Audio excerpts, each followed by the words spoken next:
Oi, galera, tudo bom? Então, como nós não temos livros de biologia para nono ano, né? O nono ano, no caso, não vem biologia no livro, eu trouxe para vocês uma continuação, né, da matéria. Nossas últimas matérias foram sobre tecidos do corpo humano.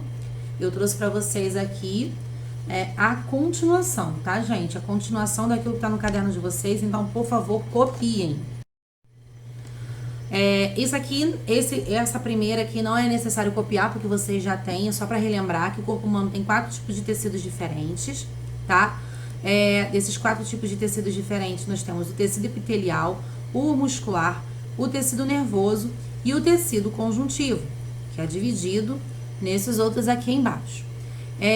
O tecido epitelial, ele já foi falado, já tá aí no caderninho de vocês. O tecido muscular, tava meio completinho, eu trouxe mais algumas coisinhas para vocês. Não pude desenhar, né? Eu não tinha uma ferramenta aqui para desenhar. Sei que vocês estão morrendo de saudade dos meus desenhos. Aí eu tive que pegar esses desenhos feios, né? Que não tem nada a ver comigo, né? Que eu desenho muito melhor para vocês observarem. O tecido conjuntivo, ele é um tecido que tem muitas funções. Uma delas aqui é a questão de sustentação, preenchimento, transporte de substâncias. As fibras são ricas em colágeno e elastina. E o tecido conjuntivo é dividido em outros tecidos. O tecido adiposo, que é composto por células adiposas que vão acumular gordura. Então, o tecido adiposo é um tecido que armazena gordura. E uma das principais funções é o isolamento térmico. No caso aí, isolamento térmico em relação à questão de temperatura. Quanto maior a quantidade de tecido adiposo, mais aquele corpo vai estar protegido contra o frio. O tecido cartilaginoso, ele já tem uma consistência um pouco mais firme, só que ele é mais flexível. Ele é flexível comparado a um osso. E a função é de sustentação e revestimento. A gente encontra ele nas orelhas, nariz, a traqueia, que faz parte do sistema respiratório. Entre as nossas articulações, como a coluna vertebral, existem discos de cartilagem que estão ali aí com a função de proteção. O tecido ósseo, ele é mais rígido, comparado, óbvio, ao tecido cartilaginoso. Ele é riquíssimo em sais minerais como o cálcio e é riquíssimo em colágeno também, o que vai tornar o osso rígido e resistente, tá? A função do tecido ósseo, do ósseo, a função é sustentar o corpo, tá? Auxilia também na movimentação, né? Na locomoção. O tecido sanguíneo. O tecido sanguíneo, ele é formado por vários tipos de células diferentes.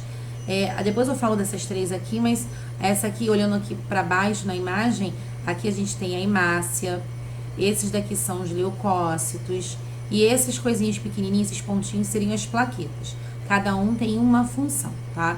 As hemácias transportam oxigênio, os leucócitos são células de defesa, e as plaquetas auxiliam aí no controle da coagulação sanguínea, tá? Aqui embaixo são apenas outros esquemas de tecidos cartilaginosos. O tecido muscular, já vimos um pouquinho sobre eles, mas eu trouxe mais uma vez, tá? Para reforçar. O tecido muscular, ele auxilia também na nossa locomoção, juntamente com o tecido ósseo, e é formado por células alongadas, especializadas em contrair, né? A contração. Prestem atenção, lembrem desse nome, que as proteínas que estão no tecido muscular responsáveis pela contração, que acaba auxiliando no movimento, é a miosina e a quitina. O tecido muscular é dividido em tecido muscular liso, ou não estriado, que tem movimentos involuntários. O que é isso? Movimentos involuntários, porque eles não controlam, você não consegue controlar. Ele é encontrado nos órgãos internos, útero, bexiga, intestino. O tecido muscular esquelético, como o nome já fala, ele fica preso ao nosso esqueleto, fica preso aos ossos, e tem movimento voluntário, quer dizer que você controla esses movimentos. No caso, a gente auxilia aí na movimentação, né, na locomoção. E o tecido muscular cardíaco, como o nome já fala, ele vai formar o coração, tá? E é involuntário, movimento involuntário. Cuidado com a situação do cardíaco.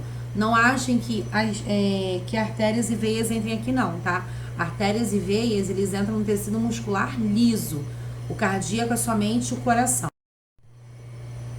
O tecido muscular, eu trouxe para vocês esse esqueminha, tá ok? Trazendo aí algumas imagens de como são as células de cada um desses tecidos. Não tá perfeitamente como os meus desenhos, né? Tá bem feinho, né? Comparado a eles, mas fiz o possível. Então, galerinha, brincadeiras à parte, por favor, lembrem disso, tá?